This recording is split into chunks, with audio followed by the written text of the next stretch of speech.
ಒಂದು ದಿನ ಮಣ್ಣಿನೊಳಗೆ 2 ಚಿಕ್ಕ ಬೀಜಗಳಿದ್ದವು. ಮೊದಲ ಬೀಜ ಹೇಳಿತು, ನನಗೆ ತುಂಬಾ ಭಯ ಇದೆ. ನಾನು ಹೊರಗೆ ಬಂದರೆ ಮಳೆ ಬರುತ್ತದೆ, ಬಿಸಿಲು ಬರುತ್ತದೆ, ಗಾಳಿ ಬರುತ್ತದೆ. ನಾನು ಇಲ್ಲೇ ಸುರಕ್ಷಿತವಾಗಿ ಇರುತ್ತೇನೆ. ಆದುದರಿಂದ ಅದು ಭಯದಿಂದ ಮಣ್ಣಿನೊಳಗೇ ಉಳಿಯಿತು. ಎರಡನೇ ಬೀಜ ಹೇಳಿತು, ನನಗೂ ಸ್ವಲ್ಪ ಭಯ ಇದೆ, ಆದರೆ ನಾನು ಪ್ರಯತ್ನ ಮಾಡುತ್ತೇನೆ. ಹೊರಗೆ ಬಂದು ಬೆಳೆಯಬೇಕು.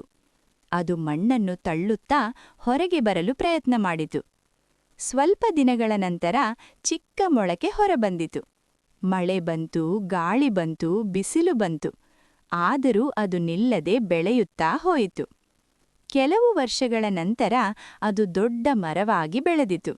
ಜನರು ಅದರ ನೆರಳಿನಲ್ಲಿ ಕೂತರು. ಮಕ್ಕಳು ಅದರ ಕೆಳಗೆ ಆಡಿದರು.